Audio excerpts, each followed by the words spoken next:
Hey everyone, it's Mr. Wawa94. I hope you're doing well today. I have a review for Richard Lehmann's original version, because I've read the revision of this from 2006, which we'll get to that in a little bit. The original version of The Woods Are Dark by Richard Lehmann. This one is a prized piece of my collection of books and just media in general. This is a signed copy, which blew my mind, because I paid a pretty penny for this back in the day, about 6 or 8 months ago, about a year ago, somewhere in there. I picked this book up and just didn't have time to get to it yet. I wanted to save it for summertime, and of course we're in the midst of July right now, and I thought it'd be the perfect time to read this book, because I read what's considered the original version, but is actually the revised version.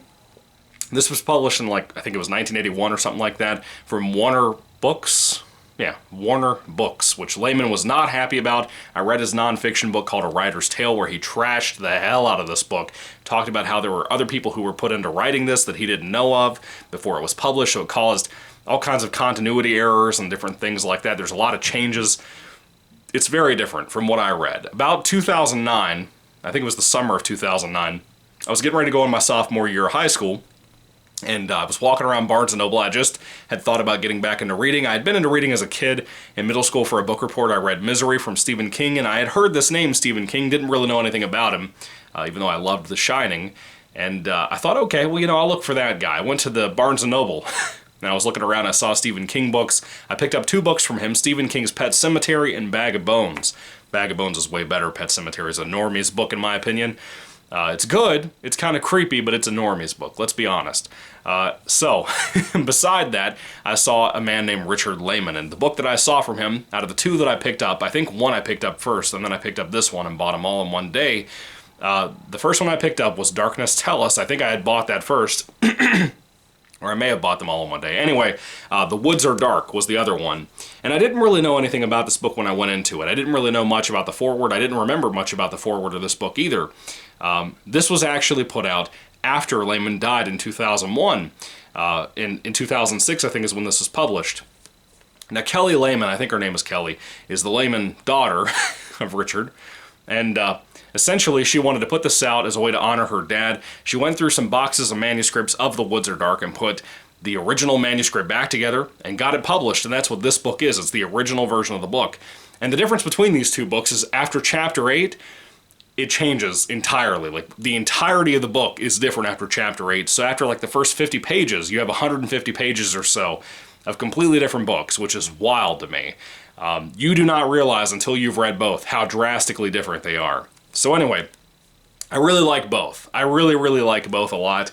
I recommend both if you can get your hands on this, because this one's really hard to get your hands on at the current moment. If it goes up on eBay, people are fighting over it.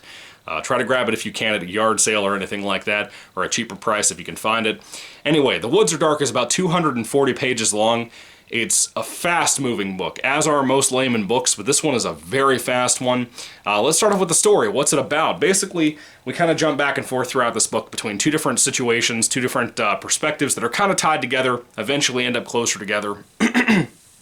Essentially, we start off this book with a girl named Neela and a girl named Sherry driving in their car. They're 2 friends going out on a hiking trip, and as they're passing through a town or getting ready to, they see this creature on the first page of the book trying to crawl its way across the street. It has no legs. It looks like a dude that's just, I guess, naked. I don't know. And he throws a decapitated head into their car window, or the convertible, or something like that. I think it was a convertible. Anyway, they throw, or this thing, whatever it is, throws a head into their car, and they toss it back out the window. Now, Richard Lehmann is a very slasher-like writer. He has the tropes and everything, and I love him for it. I love Richard Lehmann's work. And essentially what they do, and I think this is in both books basically, this is a Lehmann thing, not anybody else, which is great because it means it's intentional, as weird as it is. As soon as this happens to them, they literally go 3 blocks down the road and they go into a diner to eat. If somebody had thrown a decapitated head of a stranger into my car, specifically a stranger that has no legs and looks like a little fat blob like from Ghostbusters, like Slimer, if somebody looked like that and they threw a head into my car and I had to touch that head, the last thing I'd want to do is eat, right? So, yeah. So they go to the diner to eat, and it turns out the diner people and the diner owners lock them into the building, and then they hold them hostage and basically start robbing them. Yes.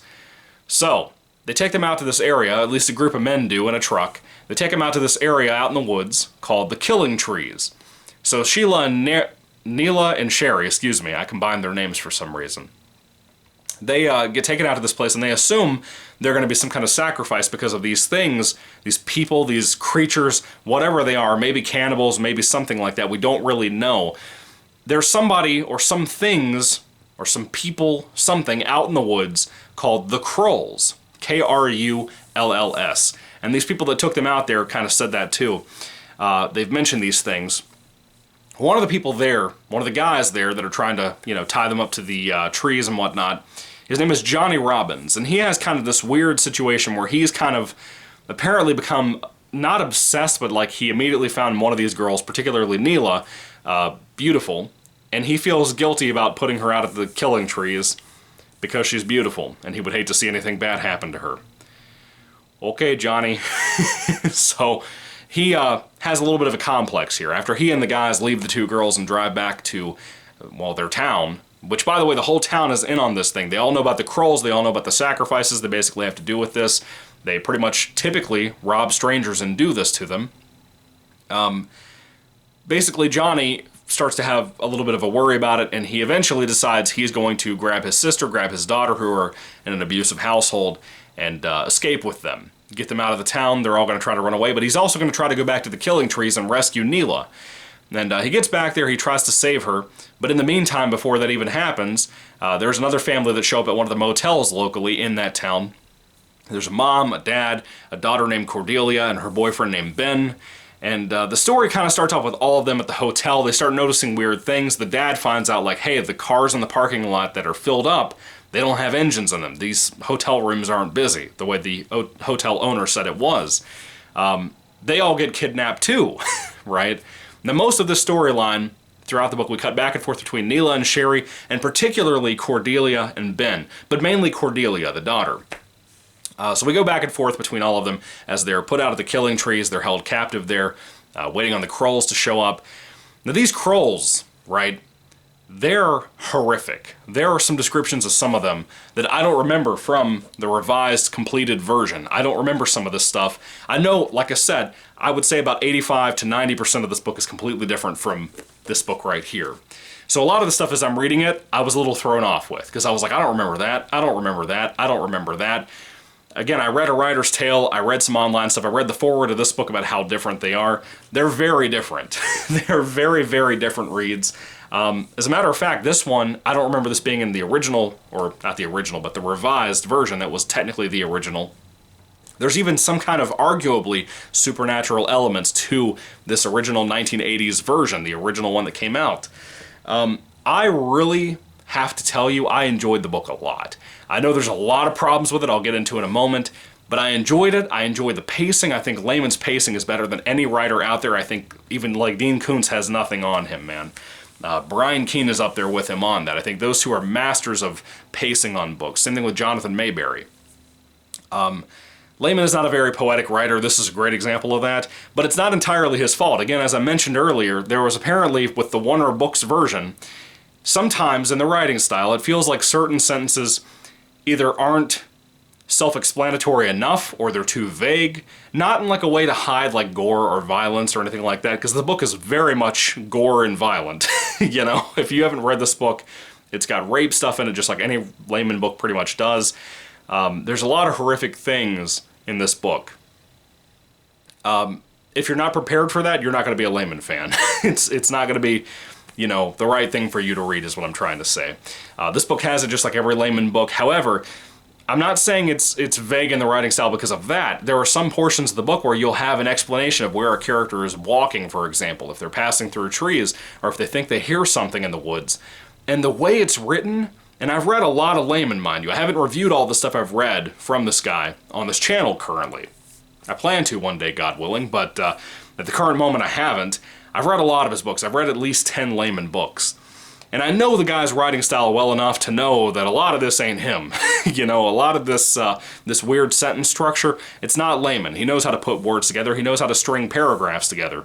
Whoever was doing the little side copy editing stuff that didn't check on any of this, whoever was changing things and adding things in, Whoever this was, they sucked as a writer, I'll be honest with you. They're trying to be artsy-fartsy, but it doesn't work. It almost puts some parts of this book in a weird, elevated horror tone in some points. But overall, as the actual story goes, as the changes between this and the original revised version, or whatever that version was, I love both a lot. I really do. I know they're not perfect, they're not going to be for everybody, but if you like just a brain-dead slasher story, this one is really good. This original version is really good. I'm actually rereading this one right now because I want to go ahead and review it for you guys too, just to see how directly different they are for my personal curiosity. Even though I'm more familiar with that one than I am with this one. Now, Layman hated this one as well, particularly because he thinks because of the changes and the continuity errors that that other writer and Warner Books created, he thinks this ruined his career because of that. I don't think it's because of that, mainly. I think that Stephen King was such a big boom in the 80s that I think a lot of people just weren't paying attention to other horror writers. That's just my personal opinion. But I really love Layman, and I really like this book. It's got problems, don't get me wrong. There's some really stupid choices done by characters. For example, there's a sex scene in the middle of like a really bad situation that should not have been the idea to do at that time. It's very bizarre. It's a very weird book, but there's some great iconic moments that I do not remember from the original version that I read. This is just great. I really enjoyed most of it. There's not as much gore in here as I thought there was back in the day, but there is some violence, and like I said, it's pretty hardcore in that respect. It doesn't shy away from stuff like that. That's what I love about Layman, though.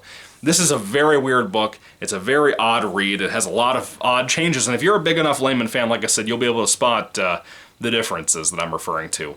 Now, between these two books, I'm not really sure which one I like the most. Maybe this one for more nostalgia, but I don't really know if I prefer it over top of this one. I think most fans do prefer this one, mainly myself, because it just feels complete. It doesn't feel like the continuity errors are there and whatnot, but this one has its problems, but it's still solid. If you can pick this up, I recommend it.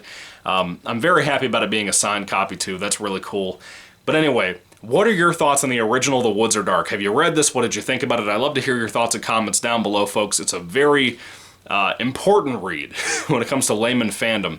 Really solid one. Hope you like it, and I hope you'll check it out at some point if you get a chance.